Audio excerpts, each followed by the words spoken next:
So this is going to be a down and dirty options little class. I'm gonna keep it quick. This isn't strategy. This is just the baseline of what you should know when buying options. So I'm using the Webull app, but you can just do this on Robinhood. I know that's what most people use. So you would do whatever company. So we'll just do Nike because I just did Nike. And you can just type it in the full thing and it'll show you the. All right, so we'll do Nike. Now, calls, when you buy a call, that means you're betting that the price is going to go up.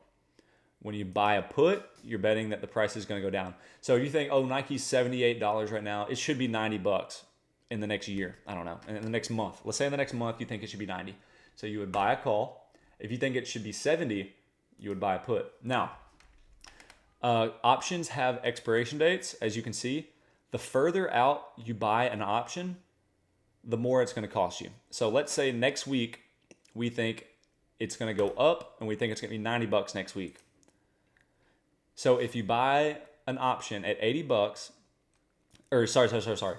You buy an $80 option that's going to cost you 71 cents, which in turn would be $71. So everything you see is multiplied by 100 because you're leveraging 100 shares. That's how you make so much money in it. That's because you're leveraging.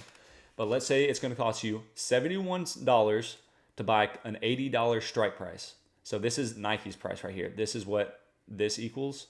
And then this is how much the contracts are selling for, the bid and the ask and the last and stuff. But we'll just do the ask. This is what people are asking. Hey, will you buy this at $111? So anyway, $80, $80 strike price for 8 days out is going to cost you $71.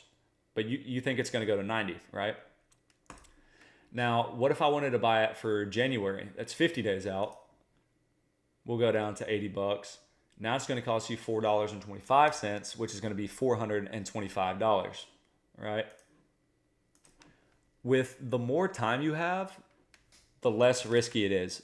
I personally go at least 30 days out. I'm normally looking for like 60 plus days out.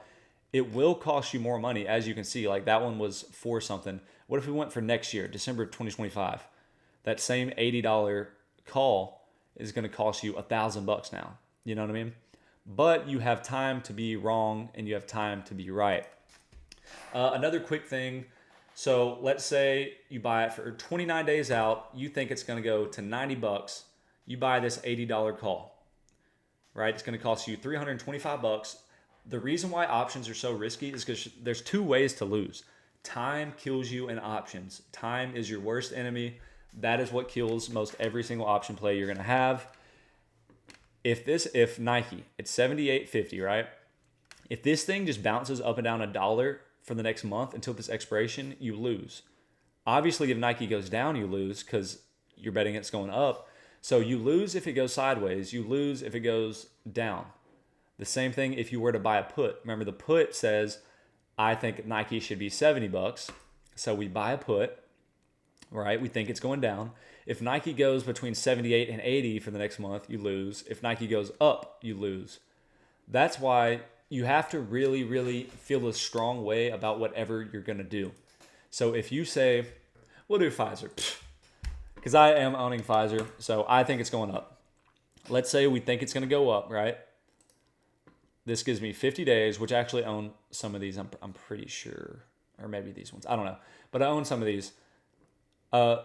Something that I would say is you don't have to wait till this expiration. So you can get premium. So you see right here, right?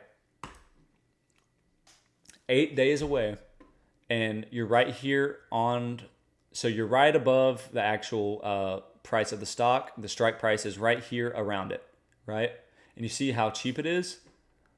But then when you get around here, like I just showed you, when you get to the price of the stock, now you see how expensive it is. So if your move happens before you think, you're going to get a premium payment. You know what I mean? So if I think Pfizer is going to $30, if Pfizer moves to $27 tomorrow, but I bought this at $136, this is going to be $3 probably. You know what I mean?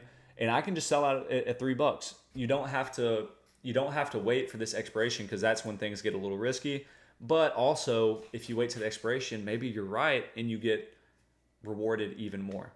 But yeah, so that's like the quick overview. You're leveraging money, you're leveraging shares that you don't have, and you're wanting to sell out before the expiration. So you think Pfizer is going up, you go a few months out, you buy something above it. You don't have to go below it. You can buy whatever strike price, but you think it's going to go up. So say let's buy a $29 strike price at $21. If tomorrow it goes up 10% and it goes to 28 or so, this is probably going to be $2 or $3, and you probably just made a 10x. So that's how it works. You leverage money. I know it's a lot to take in, but long story short, buy contracts at least 30 days out. I would say more, at least 30 days out. Calls, you're betting that it goes up. Puts, you're betting that it goes down.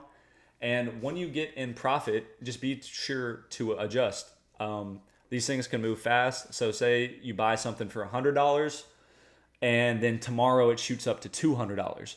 Just either lock in the profit, or you can place like a limit to be like, okay, if this thing gets back down to $100, I'll just sell and I'll protect my money.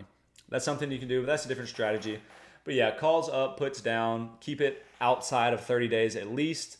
And thank you all for watching.